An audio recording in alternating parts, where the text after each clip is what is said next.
so. Yeah. Oh, listen to this. Ce que je voulais vous montrer, c'est ceci, c'est assez exceptionnel.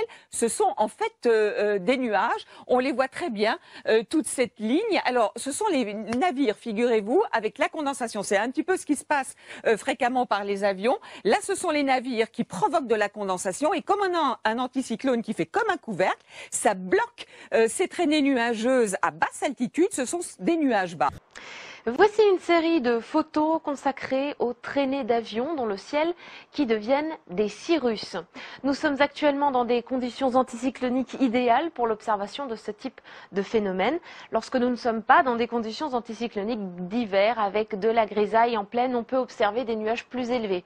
Alors il s'agit ici de traînées issues d'avions à réaction qui circulent en altitude. En fait, il s'agit de traînées de condensation qui ont tendance à se répandre, s'étaler et sont visibles lorsqu'il y a de l'humidité en haute altitude. Si l'air est trop sec, on ne peut pas observer ce type de traînée. Ici, on observe deux types de phénomènes. Les premières griffures sont des traînées d'avions à réaction.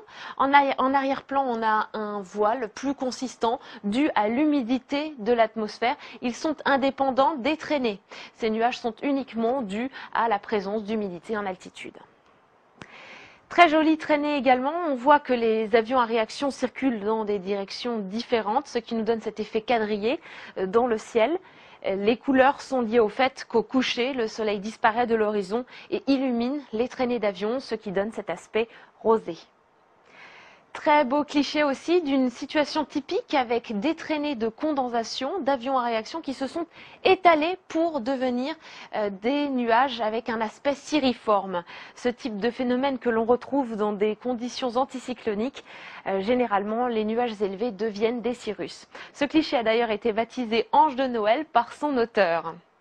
Et donc après les anges, voici les étoiles de Noël. C'est un véritable cours de géométrie dans l'espace avec l'intersection de trois traînées. On observe que la traînée la plus fine est la plus récente. Alors on va parler justement, précisément, des traînées de condensation laissées par les avions à réaction dans le ciel, ce que l'on appelle des COTRA ou encore des contrails finalement, qui sont en fait de la vapeur d'eau crachée par les réacteurs, mélangée à des aérosols également, et tout ceci congèle bien entendu, puisque ça se passe à haute altitude avec des températures bien souvent inférieures à moins 40 degrés. Pourquoi vais-je vous parler de cela? Eh bien parce que justement, après les attentats du 11 septembre, le président Bush avait décrété l'interdiction totale de la circulation aérienne sur le territoire américain par sécurité pendant 3 jours. Et donc, vous allez voir ce qui a été constaté au niveau climatique.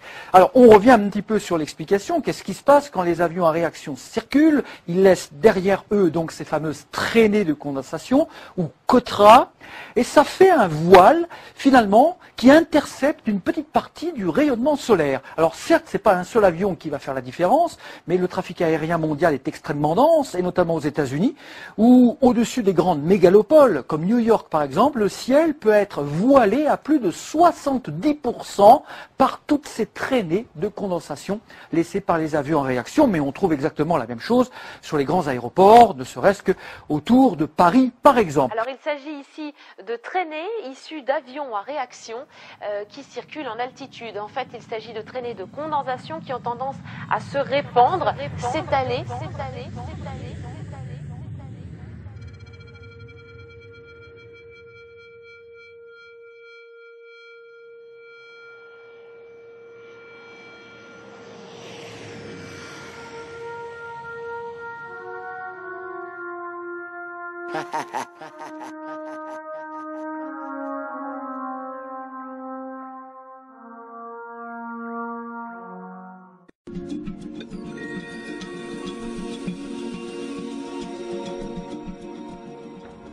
Madame, monsieur, bonjour. Encore une bien belle journée avec de temps en temps, certes, quelques nuages, mais tout à fait insignifiants, comme ceci d'ailleurs dans le ciel d'Île-de-France. C'est ce qu'on appelle des cirrus, des nuages élevés. On les voit très très bien d'ailleurs. C'est un petit voile nuageux ici. Voilà, ils sont en train de s'estomper. Il y avait quelques nuages bas aussi vers la Normandie ce matin qui disparaissent. Donc pratiquement rien.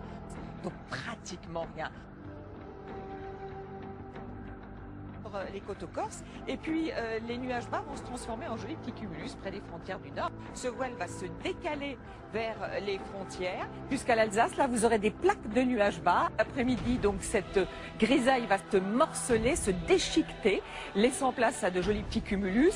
Il y avait des petits filaments, des petits voiles nuageux, un petit peu de cirrus aussi, de la ciraille comme on dit à Météo France. Et des petits filaments, des petits voiles nuageux. Avec un petit voile nuageux, ça va se voiler un ciel plus laiteux que le matin. Petit à petit, un voile nuageux. En revanche, en cours d'après-midi, on appelle ça l'évolution diurne. On va voir se développer quelques nuages, notamment ici dans le nord-ouest. Ça sera plutôt donc en cours d'après-midi, avec peu ou pas de conséquences.